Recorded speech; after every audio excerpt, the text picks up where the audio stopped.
ಈ ದಿನ ನಾನು ನಿಮಗೊಂದು ದೊಡ್ಡ ವಿಷಯವನ್ನು ಮನಗಾಣಿಸ್ತೀನಿ. ತೆಲಂಗಾಣ ಸರ್ಕಾರದ ಹೊಸ MSME ನೀತಿಯ ಉದಾಹರಣೆ ನೀಡ್ತೀನಿ.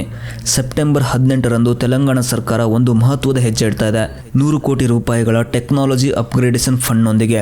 ಇದು ವಿಶೇಷವಾಗಿ ಡಿಫೆನ್ಸ್ ಮತ್ತು ಏರೋಸ್ಪೇಸ್ MSMEಗಳಿಗೆ ಸಹಾಯ ಮಾಡುವ ಉದ್ದೇಶವನ್ನು ಹೊಂದಿದೆ. ನಾವೆಲ್ಲ ನಮ್ಮ ಜೀವನದಲ್ಲಿ ಕಷ್ಟ ಮತ್ತು ಅವಕಾಶಗಳನ್ನು ಎದುರಿಸ್ತೀವಿ. ಸರ್ಕಾರದ ಈ ಹೊಸ ನೀತಿಯನ್ನು ನಾವು ಒಂದು ಪಾಠವಾಗಿ ಪರಿಗಣಿಸೋಣ.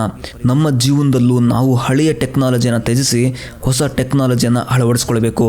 ಸರ್ಕಾರ 100 ಕೋಟಿ ರೂಪಾಯಿಗಳನ್ನು ಟೆಕ್ನಾಲಜಿ ನವೀಕರಣಕ್ಕೆ ಮೀಸಲು ಇಟ್ಟಿದೆ ಅನ್ನೋದು ನಮಗೆ ಒಂದು ಪಾಠ. ನಮ್ಮ ವ್ಯಕ್ತಿಗತ ಮತ್ತು ವೃತ್ತಿಪರ ಜೀವನದಲ್ಲೂ ನಾವು ಹೊಸ ಟೆಕ್ನಾಲಜಿ, ಕೌಶಲ್ಯ ಮತ್ತು ಸಂಶೋಧನೆಗಳನ್ನು ಅಳವಡಿಸ್ಕೊಳ್ಬೇಕು. ಹಳೆಯ ಪರಿಹಾರಗಳು ಯಾವಾಗಲೂ ಕೂಡ ಸಮರ್ಥವಾಗಿ ಕೆಲಸ ಮಾಡಲ್ಲ. ನಾವು ನಮ್ಮ ಜೀವನದ ತಂತ್ರಗಳನ್ನು ನವೀಕರಿಸಬೇಕಾದ ಅಗತ್ಯ ಇದೆ. ಇದರಲ್ಲಿ ಪ್ರಮುಖವಾದ ಇನ್ನೊಂದು ಅಂಶ ಅಂದರೆ MSMEಗಳಿಗೆ ಅವಕಾಶಗಳನ್ನು ನೀಡೋದರಲ್ಲಿ ಸರ್ಕಾರ ಎಷ್ಟರ ಮಟ್ಟಿಗೆ ಗಮನ ಹರಿಸ್ತಾ ಇದೆ ಅನ್ನೋದು. ನಮ್ಮ ಜೀವನದಲ್ಲೂ ನಮ್ಮ ಸ್ವಂತ ಸಾಮರ್ಥ್ಯಗಳನ್ನು ಅರಿತುಕೊಳ್ಬೇಕು ಮತ್ತು ನಮ್ಮ ಅವಶ್ಯಕತೆಗಳಿಗೆ ತಕ್ಕ ಮಟ್ಟಿಗೆ ಬದಲಾವಣೆಗಳನ್ನು ತರುವ ಮನೋದ್ಯಮವನ್ನು ಹೊಂದಿರಬೇಕು. ಸರ್ಕಾರ MSMEಗಳಿಗೆ ಹೊಸ ನೀತಿಗಳನ್ನು ಪರಿಚಯಿಸ್ತಾ ಇದೆ. ಅವರ ವಿಶೇಷ ಅಗತ್ಯಗಳನ್ನು ಪೂರೈಸುವ ಮೂಲಕ ಅವರು ಬೆಳೆಯಲು ಅವಕಾಶ ಕಲ್ಪಿಸ್ತಾ ಇದೆ. ನಾವು ನಮ್ಮ ಜೀವನದಲ್ಲಿ ನಮ್ಮದೇ ಆದ ನೀತಿಗಳನ್ನು ಹೊಂದಬೇಕು. ನಮ್ಮ ಬಲವಂತಗಳು, ಕಷ್ಟಗಳು ಮತ್ತು ನಮ್ಮ ಕನಸುಗಳನ್ನು ಮೆಟ್ಟಿಲುಗಳಂತೆ ಪರಿಗಣಿಸಿ ಅವುಗಳಿಗಾಗಿ ಯೋಜನೆಯನ್ನು ರೂಪಿಸಬೇಕು. ನಾವು ನಮ್ಮ ಜೀವನದ ಟೆಕ್ನಾಲಜಿಯನ್ನು ನವೀಕರಿಸಿದಂತೆ ನಮ್ಮ ಕೌಶಲ್ಯಗಳನ್ನು ಮತ್ತು ವಿಚಾರಧಾರೆಗಳನ್ನು ನಿರಂತರವಾಗಿ ಮುಂದುವರಿಸಬೇಕು.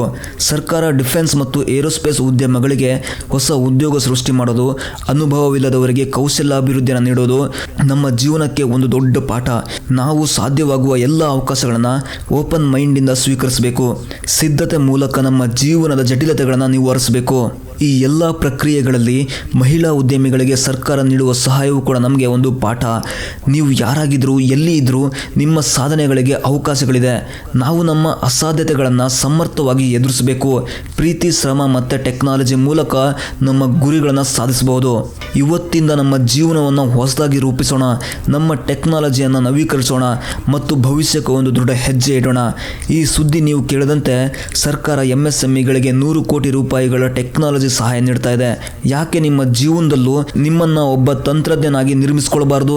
ನೀವು ಕೂಡ ನಿಮ್ಮ ಗುರಿಗಳನ್ನು ಹೊತ್ತೊಯ್ಯಲು ಈಗಲೇ ಅವಕಾಶಗಳನ್ನು ಕ್ಯಾಚ್ ಮಾಡಿ. ಈ ವಿಡಿಯೋವನ್ನು ವಾಟ್ಸಪ್ ನಂಬರ್ಗೆ ಶೇರ್ ಮಾಡಿ. ಹಾಗೂ ವಾಟ್ಸಪ್ ಮತ್ತು ಇನ್ಸ್ಟಾಗ್ರಾಮ್ ಮೂಲಕ ಹೇಗೆ ಹಣವನ್ನು ಸಂಪಾದಿಸಬಹುದು ಅಂತ ನಾವು ನಿಮಗೆ ಅಲ್ಲಿ ಹೇಳ್ಕೊಡ್ತೀವಿ.